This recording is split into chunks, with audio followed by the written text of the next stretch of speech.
दोस्तों आज की इस वीडियो में हम लोग डिस्कस करेंगे यूनिवर्सिटी विट्स को। बहुत सारे एग्जाम्स में आपसे इसको लेकर क्वेश्चंस बनते रहते हैं कि ये कौन थे। ये एलिजाबेथन एज के लेट एलिजाबेथन एज के कुछ ड्रामेटिस्ट का एक ग्रुप था जो बहुत ही कमाल के ड्रामाज लिखते थे ब्लैंक वर्ड्स का यूज करके। इन्होंने शेक्सपियर के लिए एक रास्ता तैयार किया था। आज इस वीडियो में हम लोग समझने की कोशिश करेंगे कि ये कौन थे और किसने इनको ये नाम दिया था यूनिवर्सिटी विट्स। चलिए शुरू करते हैं, मिलता हूं इस वीडियो के एंड में। 19th सेंचुरी में एक इंग्लिश स्कूल मास्टर था जॉर्ज सैंड्सबरी। जैसे फ्रेंच और इंग्लिश लिटरेचर की हिस्ट्री पढ़ने में बड़ा मज़ा आता था।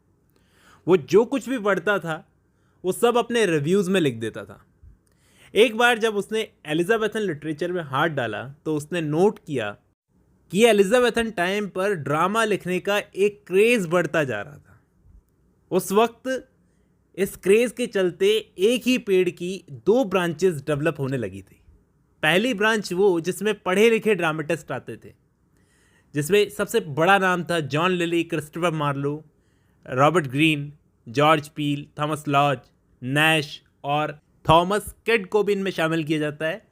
ये पता नहीं कि थॉमस किड ऑक्सफोर्ड या कैम्ब्रिज दोनों यूनिवर्सिटीज़ में से था भी या नहीं। तो ये पहली ब्रांच थी ऑक्सफोर्ड और कैम्ब्रिज यूनिवर्सिटी से पास आउट लड़कों की। और दूसरी ब्रांच में थे आउटसाइडर्स, एक्टर्स, प्लेयर्स, जो लोग कैम्ब्रिज और यूनिवर्सिटी में पढ़े लिखे तो नहीं थे लेकिन टैलेंटेड थे, पैसा कमाने के लिए ड्रामा लिखते थे। जैसे शेक्सपियर जो एक्टर बनने के लिए लंदन आया था, हेनरी चैटल जो कपड़े ड्राई करने का काम करता था, प्रेस करने का काम करते हैं, कपड़े इस्त्री करने का वो, और पैम्पलेट लिखता था, और एंथनी मंडे जो ऑलरेडी एक एक्टर था। इनके अलावा और भी दूसरे एक्टर्स थे जो ऑक्सफोर्ड और कैम्ब्रिज से पढ़े लिखे तो नहीं थे लेकिन रोजी रोटी के लिए ये ड्रामा लिखने का काम कर रहे थे और उस पहली ब्रांच का मुकाबला कर रहे थे। इस स्कूल मास्टर जॉर्ज सैंड्सबरी ने उस पढ़ी लिखी ब्रांच को नाम दिया यूनिवर्सिटी विट्स। और इन यूनिवर्सिटी विट्स का जो हेड था वो था क्रिस्टोफर मार्लो, जिसने ब्लैंक वर्ड्स में ड्रामा लिखना शुरू किया। अपने ड्रामेटिक पर्पस के लिए ब्लैंक वर्ड्स में ड्रामा लिखना शुरू किया, जिसे मार्लो की माइटी लाइंस कहा जाता है। मार्लो जिन लाइंस का यूज़ करता था वो एकदम नई थी, जिनको ब्लैंक वर्ड्स कहते हैं, और उसी को ब्लैंक वर्ड्स को ही मार्लो की माइटी लाइंस भी कहा जाता है। मार्लो ने कोशिश की थी कि ड्रामा को रेस्ट्रिक्शन से फ्री करके इसे कुछ अलग बनाया जाए, लेकिन ये यूनिवर्सिटी विट्स उसको आगे नहीं बढ़ा पाए।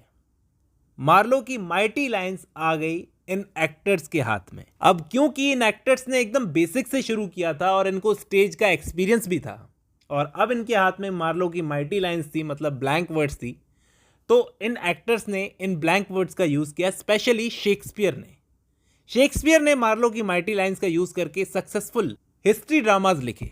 लेकिन दोस्तों, इन्हीं यूनिवर्सिटी विट्स में रॉबर्ट ग्रीन जैसे विट से बर्दाश्त नहीं हुआ, तो उन्होंने एक पैम्पलेट लिखा, ग्रोट्स वर्थ ऑफ विट। इस पैम्पलेट में एक छोटी सी स्टोरी भी थी। दोस्तों, इस पैम्पलेट में रॉबर्ट ग्रीन ने इनडायरेक्टली शेक्सपियर को एड्रेस करते हुए कुछ लाइनें लिखी थी। डायरेक्टली नाम नहीं लिया था, क्योंकि शेक्सपियर ने उस टाइम पर अपने स्टार्टिंग करियर में कुछ हिस्ट्री ड्रामाज लिखे थे। उनमें एक ड्रामा था हेनरी सिक्स्थ पार्ट थर्ड, जिसमें उन्होंने एक लाइन यूज़ की थी, O tiger's heart wrapped in a woman's hide. तो ग्रीन ने अपने इस पैम्पलेट में उसी लाइन का यूज़ करते हुए शेक्सपियर के लिए बोला, ये भी एक ऐसा एक्टर है जो एक्टर की खाल में टाइगर का हार्ट लेकर चलता है। बट एक्चुअली ये एक अपस्टार्ट क्रू है, एक ऐसा नौसिखिया कौआ जो हमारे ब्यूटीफुल फीदर्स यानी पंखों को लगाकर उड़ रहा है। ब्यूटीफुल पंख कौन से? मार्लो की माइटी लाइंस। ये अपने साथ वालों को एड्रेस करते हुए बोल रहे हैं कि देखो इस अपस्टार्ट क्रू को जो हमारे पंखों को लगाकर उड़ रहा है। ब्यूटीफुल पंख लगाने का मतलब यह है कि हमारे लिटरेचर को चोरी कर रहा है। लेकिन दोस्तों, यहाँ पर कमाल की बात यह है कि ग्रीन जो इस बात को लिखने के लिए ये ब्यूटीफुल फीदर्स वाली चीज़ का यूज़ कर रहे हैं, अगर ये कुछ खुद का ओरिजिनल यूज़ कर लेते तो अच्छा होता। हाँ, ये लाइन जो ब्यूटीफुल फीदर्स वाली इन्होंने बोली थी, ये फर्स्ट टाइम हॉरेस ने यूज़ की। ये बोलते हैं कि इससे लगता है कि ये हमारे लेवल तक पहुँच सकता है, लेकिन एक्चुअली ये आदमी एक नंबर का जोहान्स फैक्टोटम का मतलब होता है jack of all trades, master of none. ये आदमी सब चीज़ों में अपना हाथ डालता है। और एक पन का यूज़ किया, शेक सीन। शेक्सपियर को शेक सीन करके बोला, मतलब एक ऐसा सीन जिसने पूरे देश को शेक करके रख दिया। इंटरेस्टिंगली शेक्सपियर ने इस बात का पब्लिकली कभी कोई रेस्पॉन्स नहीं दिया और अपने काम में लगे रहे। लेकिन सोचने वाली बात है कि एक आदमी जो अपने करियर की शुरुआती सीढ़ियां चढ़ रहा है, उसको तुम ऐसे दबाओगे ऐसी बातें करके, तो सोचो उसे कहां से हिम्मत मिलेगी आगे लिखने की। शेक्सपियर अपने काम में लगे रहे और आगे इनको अपने काम से ही जवाब दिया। उम्मीद करता हूं ये वीडियो आपको पसंद आई होगी। आज की इस वीडियो में बस इतना ही। अब जब आपने ये वीडियो खत्म कर ली है तो मैं उम्मीद करता हूं आपको यूनिवर्सिटी विट्स अच्छे से समझ में आया होगा दोस्तों। फिलहाल आज की इस वीडियो में बस इतना ही, मिलता हूं नेक्स्ट वीडियो।